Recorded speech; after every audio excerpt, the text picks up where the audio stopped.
from China?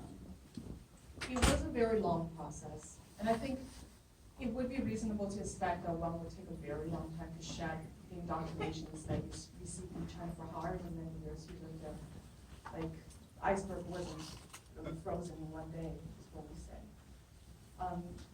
I moved to Canada when I was 13 years old because my mother, who used to be a university professor in China, realized that education in China reduced our 5,000 years of culture into political slogans. You don't get anything that's authentic there.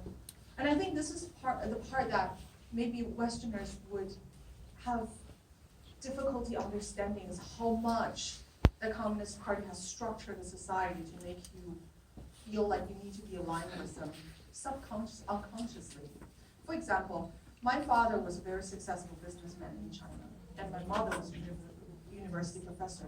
So in some way you can see they're successful people, elites in the society. But it's usually people like this that are more likely to be encouraged to join the Communist Party because they want to build a society structure that at the top is the communist member. The better you are, the more you're being encouraged to join them. So when I was young, in elementary school, in high school, I was being encouraged to run for student leader, and we call it the head of class, Banzhang. And I was successful because my element, a cultural revolutionary term, it's good. So I had the privilege to be an elite in a communist society. And of course, the things that I was taught to do when I was younger, a lot of it is indoctrination work.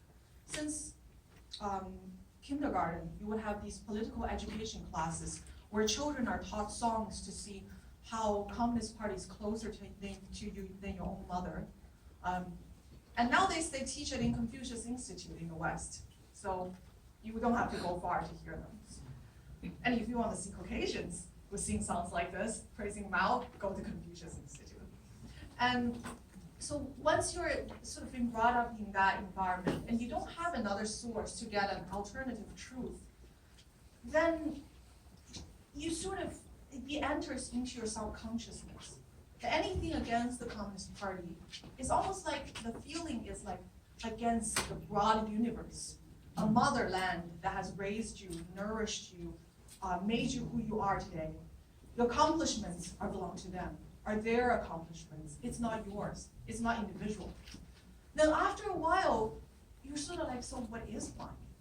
But then the individuality is completely taken out of the question. And another, this is one side, they try to encourage people who has sort of nothing to do with politics, growing up in that environment, supported communism, to continue to assimilate to that direction. But then for people who dare to exercise their individual mind, to criticize the Communist Party, not even the Communist Party directly, because they usually don't do that in this generation because it's been so assimilated. Even just to question a policy, to question something on the news, that takes a lot of courage, because that is the first step to exercise your independent mind. And for a lot of Chinese people, they don't do that.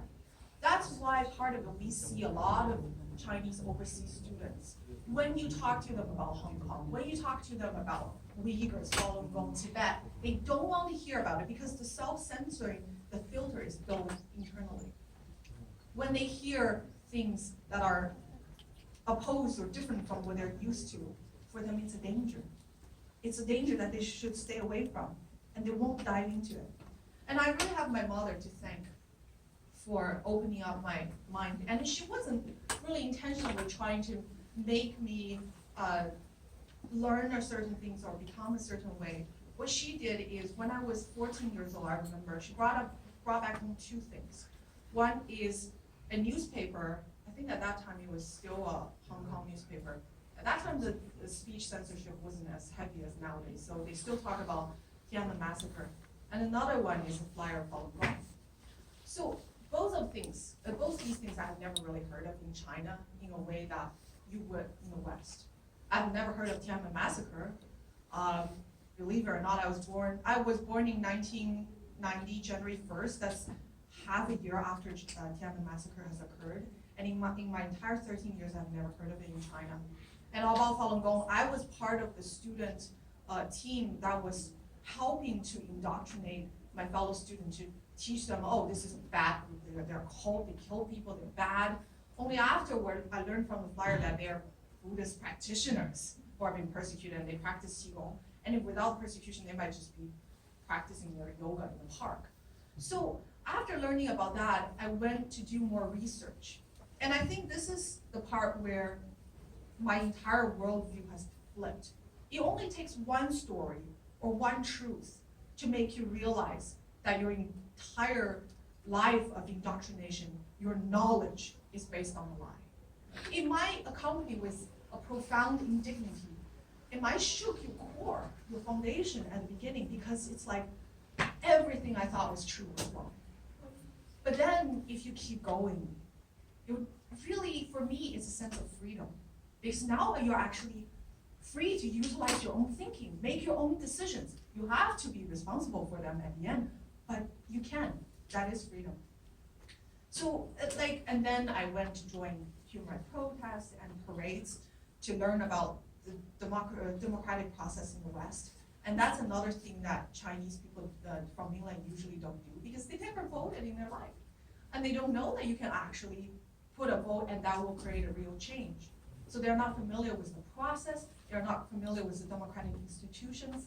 And all this I learned through probably the entire high school, which is in Vancouver, I'm from here. And so by the time when I reached 18, I think it was quite solid that I realized all of that that I learned in China was wrong, and I probably can do something. Okay.